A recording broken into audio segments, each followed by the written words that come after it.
우리가 인생을 살아가면서 목적이 무엇인지 또 이유가 무엇인지를 따지는 것은 상당히 좀 피곤한 일이에요. 그냥 하면 되는데 이거 왜 하는 거지? 이걸 뭐 때문에 하는 거지? 이렇게 자꾸 따지는 것이 사실은 좀 번거롭기도 하고 피곤하기도 하고 그렇습니다. 그러나 모든 일에는, 모든 삶에는 목적이 있고 이유가 있습니다. 사람은 그냥 살 수 있어요. 아무 생각 없이 살아도 그냥 사라집니다. 그러나 생각 없이, 목적 없이 내 인생을 살아가는 사람하고 우리에게 주어진 한 번뿐인 인생을 정말 정확한 목적을 인식하고 내가 어떤 삶을 살든지 이유를 밝히면서 살아가는 모습은 똑같을 수가 없는 겁니다. 우리가 공부를 하고 책을 읽고 여행을 하고 이런 모든 것의 목적은 내 인생의 목적이 무엇인지를, 내가 왜 사는지를 알고 살아야 되는 것이 참 모습이기 때문에 그렇게 하는 거죠. 오늘 예수님께서도 이 땅에 우리에게 오셨습니다. 예수 그리스도가 이 땅에 그냥 오신 게 아니에요. 우리가 인생을 그냥 사는 것이 아니듯이, 역사가 그냥 흘러가는 것이 아니듯이 우리의 모든 삶 속에는 분명한 목적이 있습니다. 이유가 있습니다. 예수님께서 이 땅에 태어나신 목적이 있어요.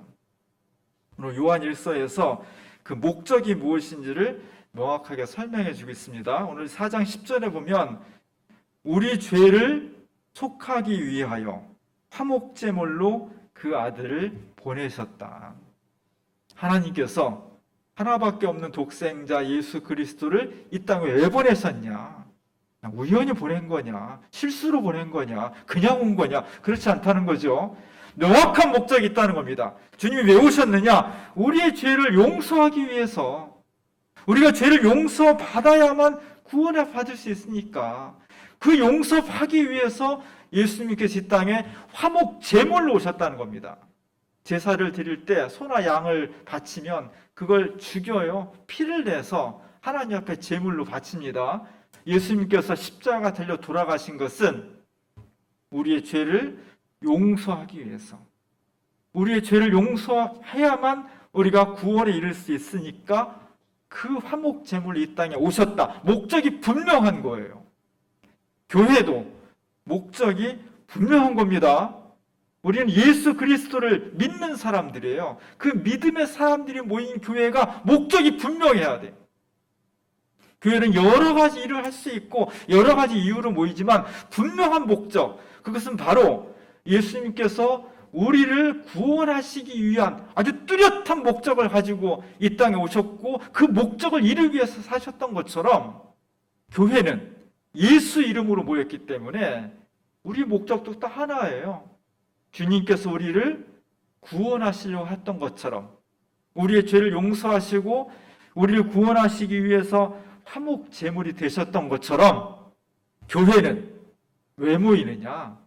왜 있어야 되느냐? 왜 없지 않고 있어야 되느냐? 이 세상을 구원하기 위해서입니다. 주민교회는 우리 사회를, 이 지역사회를 구원하기 위해서 이 땅에 있는 겁니다. 왜 구원해야 되느냐? 구원 안 하면 안 돼요? 왜 세상을 구원하지 않고 그냥 멸망하도록 내버려 두면 안 되나요? 하나님께서 우리가 그냥 용서받지 않고 죄의 심판을 받아서 죽도록 내버려 두면 안 됩니까? 그럴 수 있습니다. 근데 왜 그게 안 되냐? 오늘 11절에 보니까 사랑하는 자들아 하나님이 이같이 우리를 사랑하셨은즉. 왜 그냥 죽음의 길로 가도록 내버려 둘 수 없느냐? 사랑하기 때문이에요. 우리가 사랑하는 자녀들이 행복하고 기쁘고 감사하고 구원의 백성이 되길 간절히 원하죠. 부모라면. 참된 자식이라면 우리 부모님이 건강하고 걱정 없이 내가 최선을 다해서 부모님의 노후가 평안하길 원하지, 아무렇게나 그냥 아프고 힘들고 멸망당하고 그러길 원하겠습니까? 왜 그래요? 사랑하니까 그렇습니다. 사랑이 우리를 그렇게 만들어 가는 겁니다. 오늘 남신도의 주일을 맞이했습니다. 여신도회가 있고 남신도회가 있어요. 여신도회 주일은 우리 교단에서 매년 1월 셋째 주일날 드려요. 기억나시죠? 그래서 1월 셋째 주일 되면 여신도들이 한복 입고 예배를 딱 인도합니다. 그때는 분위기가 새해를 맞이해서 모두가 다 새로운 어떤 결단, 새로운 희망, 뭔가 새롭게 해봐야지, 이런 분위기가 그냥 자동적으로 만들어지는 때에 여신도의 주일이 있어갖고 분위기가 되게 좋아요. 남신도의 주일은 9월 셋째 주예요. 그러니까 후반기야. 이미 새로운 마음, 뭐 새롭게 한번 해보자, 뭐 할 수 있을까, 이런 분위기가 많이 이렇게 사그러지고 결단도 약해지고, 더군다나 9월 셋째 주는 대부분 그 추석과 겹치는 경우가 많고요. 우리 교단으로서는 교단 총회하고 꼭 겹쳐요. 그러니까 막 이렇게 집중이 안 돼. 왜 이렇게 정했는지 잘 모르겠지만 약간 그렇게 셋째 주일을 좋아하게 됐어요. 원래는 우리가 지난 주일이 우리 교단 전체가 드리는 남신도 주일이에요. 근데 지난 주일이 추석 연휴랑 겹쳐가지고 제가 한 주를 연기해서 남신도 주일로 지키게 되었습니다. 기장 남신도회는 전국 연합회가 있는데 올해 2021년도를 시작하면서 표어를 정했습니다. 어떻게 정했냐면 그리스도의 사랑으로 세상을 치유하는 남신도회. 다 같이 한번 해볼까요? 그리스도의 사랑으로 세상을 치유하는 남신도회. 너무너무 좋은 거예요. 예수님께서 우리를 구원하셨듯이 남신도회가 왜 있어야 되느냐? 세상을 구원한다는 겁니다. 구원이란 말을 치유라는 말로 바꿨어요. 치유라는 말이 구원과 마찬가지예요. 죽을 뼈에 걸린 사람을 치유해야 구원받는 거예요. 세상을 치유한다는 겁니다. 무엇으로? 내 기술이나 지식이나 능력이나 돈이 아니라 뭘로? 주님의 사랑으로, 그리스도의 사랑으로. 그리스도가 우리를 구원하신 것이 다른 이유가 아니라 우리를 사랑하기 때문에 당신의 목숨을 바쳐가면서 우리를 구원하신 거잖아요. 교회가 그런 자세를 가져야 된다는 겁니다. 그 사랑을, 그 자세를 기장에 있는 남신도회가 2021년대는 앞장서보자. 열심히 한번 그 사랑을 실천하고 그 사랑으로 세상을 치유하자. 상처를 치유하고, 그래서 그 사람들이, 그 사회가, 그 역사가 아파하지 않고 치유받고 구원받았으면 좋겠다. 그 일을 기장교회에 있는 모든 남신도회가 한번 기도하면서 열심히 한번 해보자. 그렇게 표어를 정한 겁니다. 너무 잘 정한 것 같아요. 우리 주민교회 남신도회도 이 표어를 잘 기억하면서 우리가 그냥 있는 것이 아니라 세상을 치유하고 세상을 구원하기 위해서, 무엇으로? 그리스도의 사랑으로. 2021년도가 얼마 남지 않았지만 남은 기간 동안 이 표를 잘 생각하면서 치유하고 구원하는데 앞장서는 남신도회가 됐으면 좋겠습니다. 그리고 2021도 끝났다고 그러면 이 표어가 폐기되는 거냐? 그렇지 않습니다. 이 말씀은 모든 그리스도인과 교회가 죽을 때까지 가지고 가야 될 정말 소중한 말씀이고 신앙의 지표가 됩니다. 오늘 한국 교회를 이루고 있는 한국에 사는 남자들, 한마디로 말하면 굉장히 고독하다. 한국 남자들이 고독하다, 그렇게 제가 표현할 수 있겠습니다. 우리나라는 여러분 아시는 것처럼 굉장히 유교 사상이 강하고요. 유교는 남성 중심의 사회예요. 제가 500년 전에 그 조선시대에 태어나지 않은 게 우리 너무나 행복한 거예요. 그런 세상에 태어났으면 불행했을 거예요. 철저하게 남성 위주 가부장제 사회가 500년 동안 지속되다가 대한민국이 탄생한 것이라 그 문화와 정신과 전통이 하루아침에 바뀌지 않고 우리 생활 속에, 의식 속에 많이 남아 있습니다. 한 세대 전만 하더라도 가장, 장남, 이렇게 굉장히 강조가 됐어요. 동네에서도 누나들이 있고 맨 끝에 아들 난 집이 많거든요. 그 집 엄마를 누구 이름을 불러요? 큰딸 이름으로 아무개 엄마 이렇게 부르는 게 아니라 막내 아들 이름으로 아무개 엄마 이렇게 부르는 경우가 되게 많았어요. 그 가정의 중심이 나이와 상관없이 아들이라는 거죠. 이런 사상과 문화들이 굉장히 오랫동안 지속되어 있었습니다. 그러다 보니까 남자는 우리 사회에서 어떤 권한을 많이 가지게 되고 어떤 권력의 핵심에 있게 되고, 그만큼 여성들은 배제되고, 동시에 권한과 함께 책임도 굉장히 많이 가지고 있는 그런 사회였습니다. 지금은 많이 달라요. 지금 우리 사회가 거의 뭐 남녀 평등 사회가 됐고요. 여성과 남성이 차별이 거의 없어지는 그런 사회가 돼서 우리 사회가 의식적으로 제도적으로 굉장히 많이 발전되어 있는 겁니다. 이번 주 화요일날 수요일날 우리 교단에 총회가 있어요. 어려운 상황에서 총회가 열리게 되는데 장로교가 다 요때쯤 총회가 이루어집니다. 올해는 마침 추석과 겹쳐서 어떤 교단은 추석 전에 했고 우리 교단은 추석 마치고 하게 되는데, 이 추석 때문에 지금 코로나가 너무 많이 확산돼서 좀 걱정이 돼요. 장로교 중에서 우리 교단은 의미상으로는 굉장히 큰 교단인데 규모상으로는 작은 교단이에요. 우리 한국의 장로교가 센데 그중에 제일 큰 교단이 두 군데가 하나였어요. 두 군데가 있습니다. 예장의 합동측과 통합측이에요. 그중에 좀 보수적인 데가 합동측인데 지난주에 총회를 했어요. 큰 한 300만 명 되는 뭐 교단이라고 하니까 굉장히 큰 교단이에요. 우리 교단보다 10배는 돼요. 숫자가. 거기서 총대들이 모여가지고 회의를 했는데 수많은 안건 중에 매해 올라오는 안건이 있어요. 그게 뭐냐면 여자도 목사 한 수를 달라는 거예요.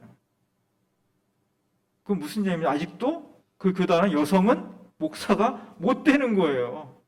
아주 보수적이죠.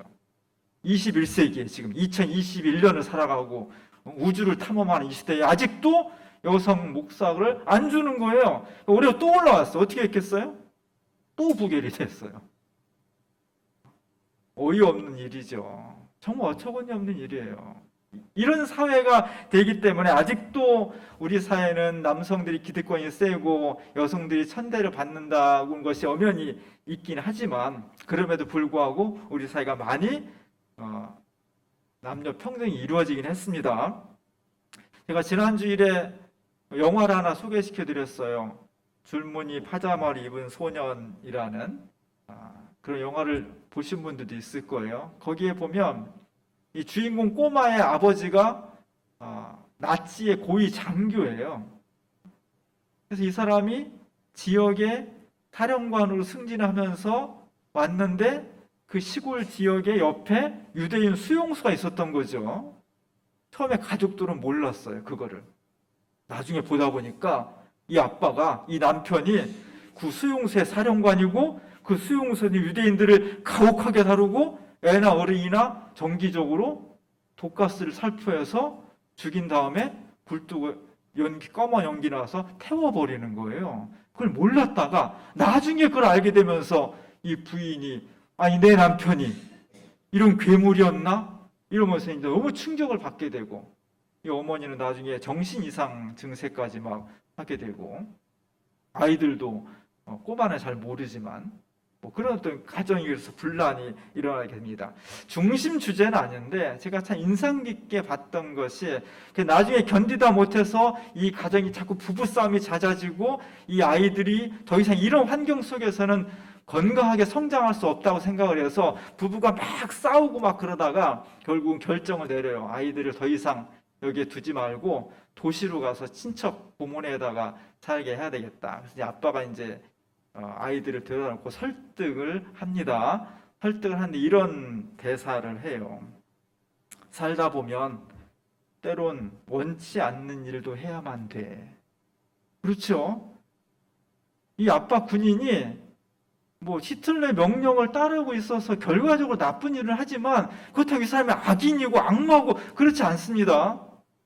큰 틀에서 히틀러 나치의 구조 속에 들어가 있고 그걸 거역하는 순간 본인뿐만 아니라 모든 가정이 다 패망을 하고 죽임을 당할 수도 있으니까 어쩔 수 없이 하는 거예요.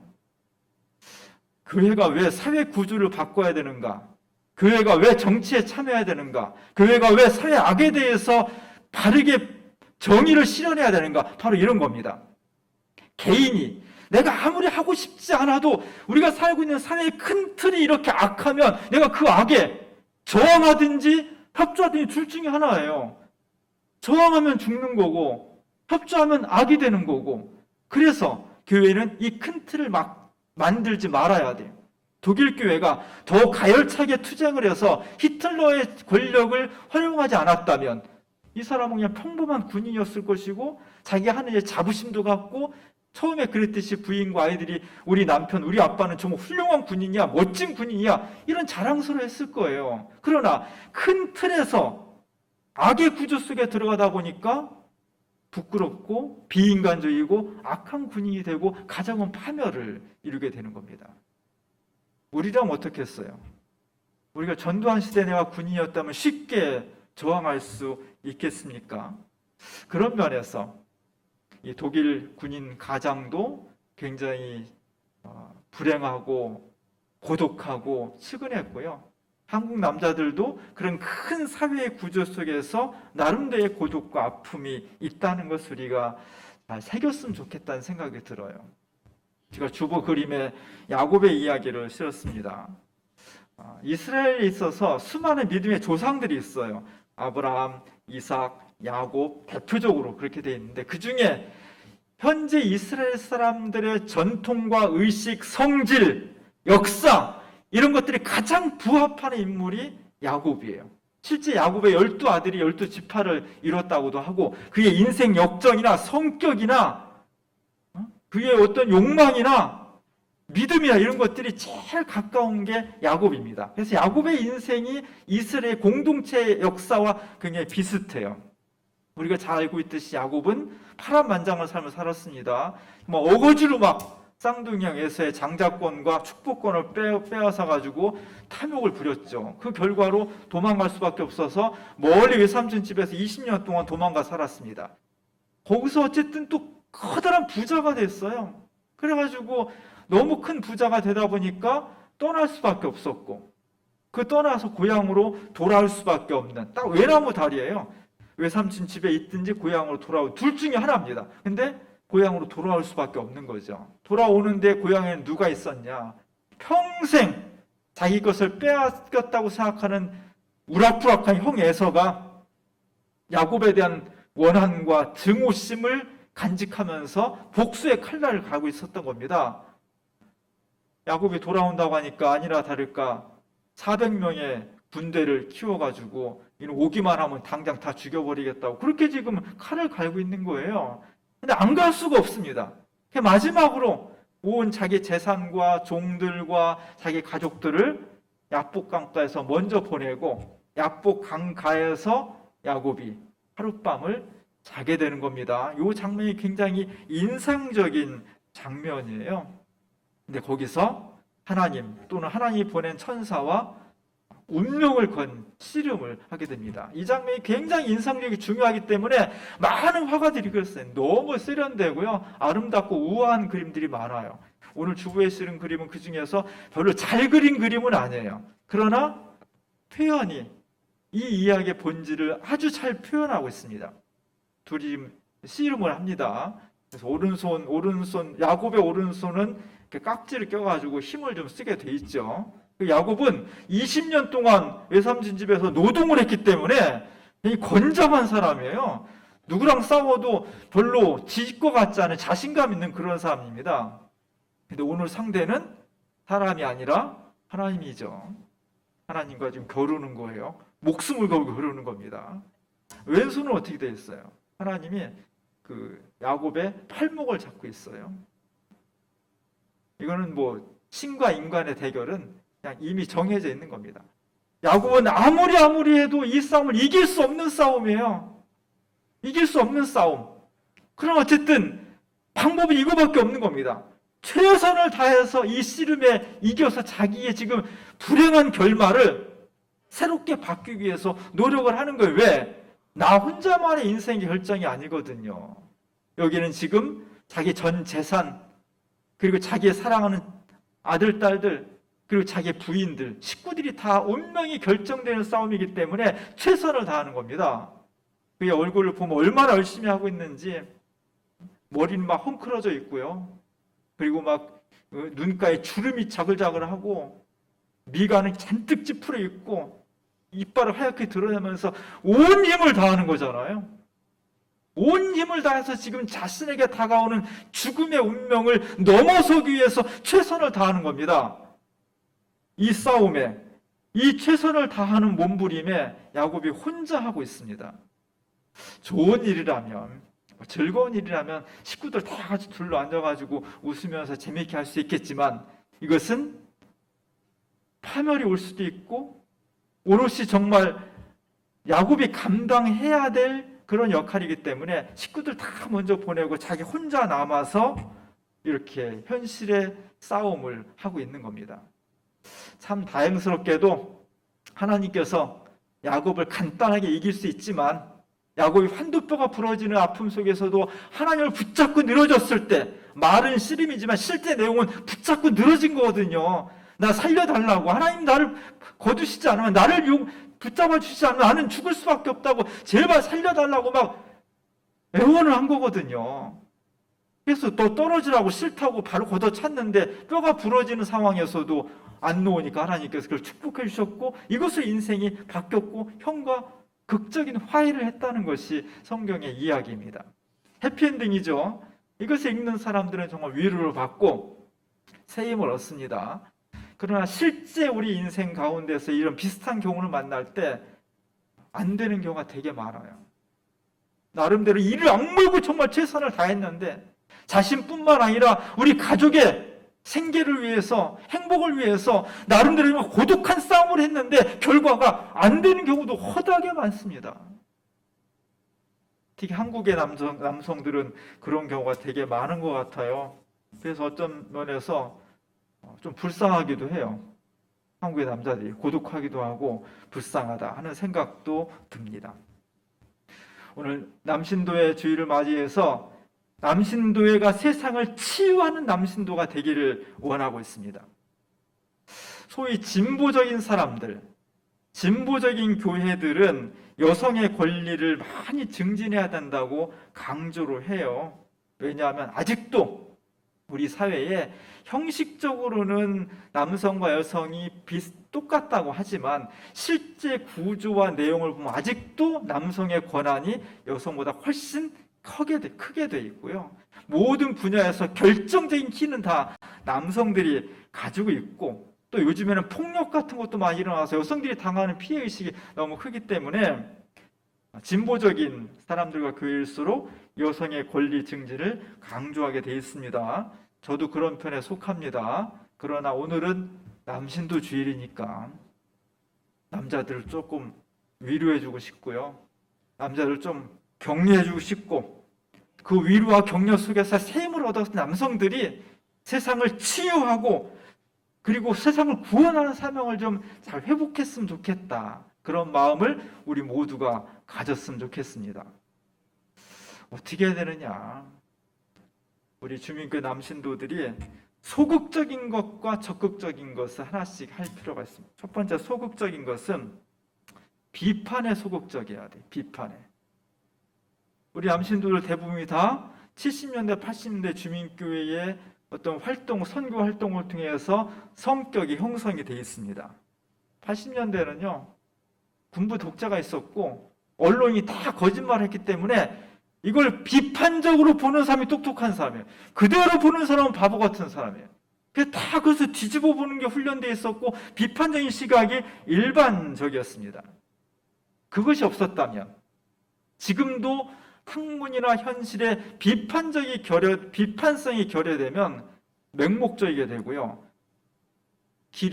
잘못된 길을 걸을 수가 있습니다. 비판은 너무나 중요한 거예요. 그러나 이 비판이라는 것은 양날의 칼과 같습니다.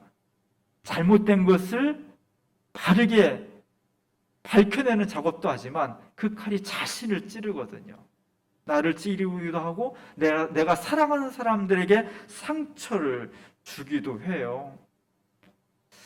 근데 우리나라 특히 86세대 남성들, 남신도들이 70년대, 80년대를 역사 속에서 관통해 오면서 이것이 몸에 배버렸어요.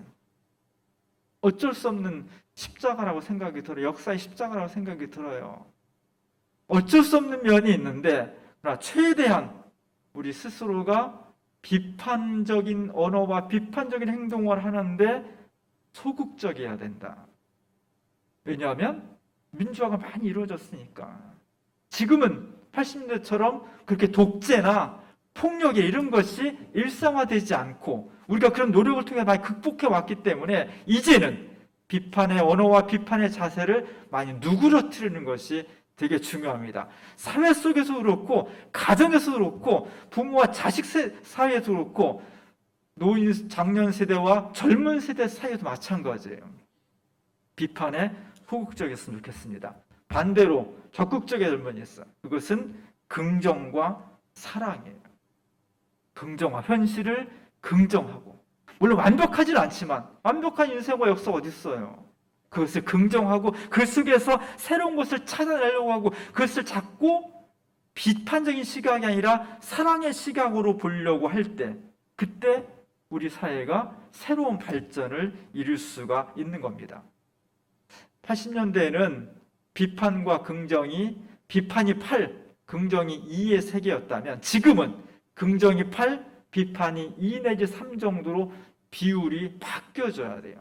그러지 않으면 우리가 매우 힘들어져요. 특히 기독교인들이 이런 자세를 갖지 않으면 매우 힘들어져요. 왜냐하면 우리가 믿는 예수 그리스도는, 우리가 믿는 하나님은 기본 성격이 사랑이기 때문에, 하나님은 사랑이시라. 사랑은 기본 성격이 비판하고 비난하는 것보다는 끌어안고 용서하고 쌓아놔주고 상처를 치유하고, 이것이 기본 성격이에요. 두 번째 성격이 비판이에요.